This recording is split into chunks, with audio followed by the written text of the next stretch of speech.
नमस्कार मित्रों। आज योग चिंतन में क्रोध रूपी विष से बची। क्रोध मानव की सामान्य जीवनचर्या का अभिन्न अंग बन गया है। आज लोग बात बात पर गुस्सा करते देखे जाते हैं, परंतु क्रोध मनुष्य का स्वभाव नहीं है। मनोविज्ञान और शरीर विज्ञान के विभिन्न शोध परिणामों ने यह सिद्ध कर दिया है कि मनुष्य स्वभावतः क्रोधी नहीं होता, अपितु सभ्यता के विकास क्रम में किन्हीं कारणों से वह मानव जीवन में सम्मिलित हो गया है। मनुष्य स्वभावतः शांत प्राणी है, फिर भी कौन से कारण हैं जो मनुष्य की शांति भंग कर उसे क्रोधी व अशांत बना देते हैं।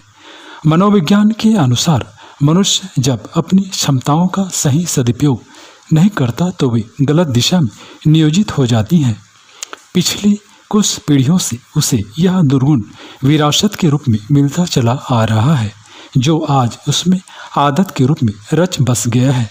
सीखने सिखाने की प्रक्रिया द्वारा प्राणी की किसी भी प्रवृत्ति को नियंत्रित, परिवर्तित अथवा आदत में सम्मिलित किया जा सकता है।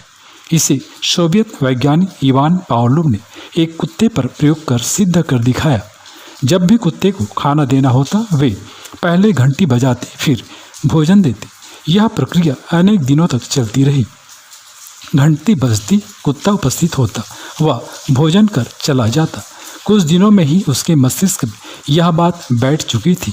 घंटी बजने का अर्थ भोजन दिया जाना है, अतएव दूसरे अवसरों पर भोजन देखने के बाद भी वह उस ओर से निरपेक्ष ही बना रहता, क्योंकि वह अच्छी तरह समझ चुका था कि यह उसके लिए नहीं है।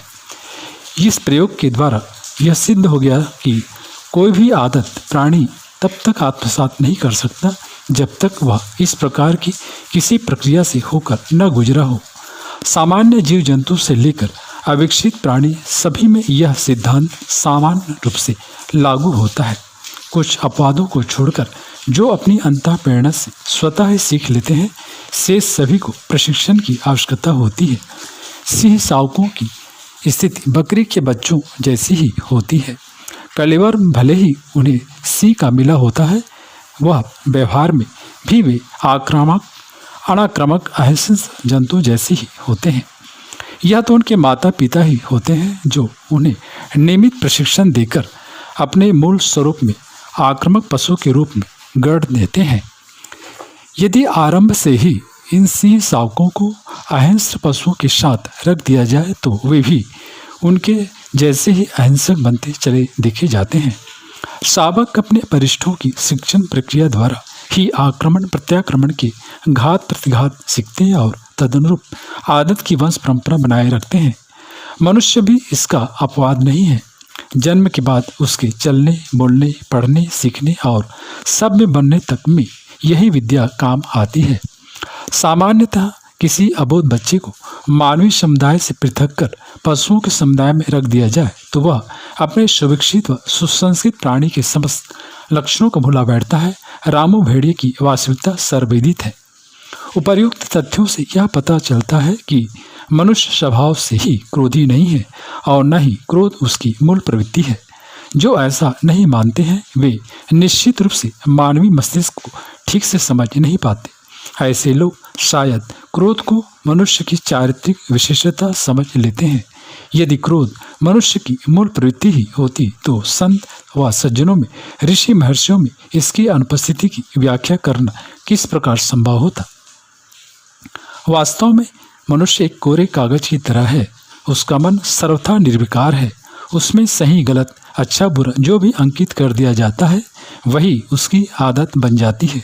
मनुष्य की वर्तमान बुराइयां उसके बीते कल की कठिनाइयों की परिणति है।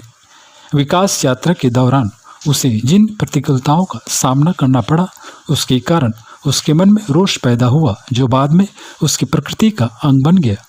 पीढ़ी दर पीढ़ी यह स्वभाव चलते हुए मनुष्य के विकास के वर्तमान पड़ाव तक आ पहुंचा। मनुष्य नैसर्गिक रूप से क्रोधी नहीं है। यह मनोविज्ञान एवं शरीर विज्ञान के तर्कों एवं तथ्यों से प्रमाणित हो चुका है। परंतु क्रोध की अग्नि में आज जिस प्रकार संपूर्ण मानव समाज जल रहा है, उसमें क्रोध की विश्लेषण का समय निकल चुका है। मनुष्य क्रोधी है या शांत, स्वभावतः आक्रामक है या अनाक्रामक, यह निर्णय करने के बजाय यह ज़्यादा आवश्यक हो गया है कि इन दिनों की इस विनाशक प्रवृत्ति पर कब काबू किस प्रकार पाया जाए, उसे एक विकसित बुद्धिमान विवेकशील प्राणी के अनुरूप विनिर्मित कैसे किया जाए। समाधान के लिए हमें आध्यात्म विज्ञान की ओर उन्मुख होना पड़ेगा। अध्यात्म उपचारों द्वारा आज के तनावग्रस्त तनुक मिनाज व्यक्ति के मानस को बदला जा सकता है। मनुष्य की बहुत सारी समस्याएं कुविचारों के अलावा सुविचारों की कमी के कारण पैदा होती हैं। गलतियां होने पर क्रोध कर और एक गलती करने के बजाय उससे सीख लेनी चाहिए। जिसे बदला नहीं जा सकता उसे स्वीकार कर लेना चाहिए और जिसे स्वीकार नहीं किया जा सकता उसे हर हाल में बदल देना चाहिए। अपने लिए गौरव को बदलना उतना आसान नहीं जितना कि उनके लिए खुद को बदलना आसान है। मित्रों, क्रोध का बाह्य परिणाम आसपास के वातावरण को विषाक्त बना देता है, वहीं आंतरिक परिणाम मनुष्य के भीतर की कोमल भावनाओं को अवरुद्ध कर देता है। आध्यात्मिक उपचार के रूप में ध्यान क्रोध घटाने का सशक्त माध्यम है। यदि व्यक्ति की चेतना को अंतर्मुखी बनाकर उससे प्रशिक्षित कर लिया जाए तो क्रोध की महामारी से मुक्त हुआ जा सकता है। क्रोध से बचने के लिए फास्ट फूड तथा तले पकवान एवं अधिक मिर्च मसालों का सेवन न करें। फल, सलाद, जूस एवं सूप का सेवन करें। प्राणायाम, ध्यान एवं योग निद्रा को अपनाएं। प्रसन्न रहने की आदत डालें।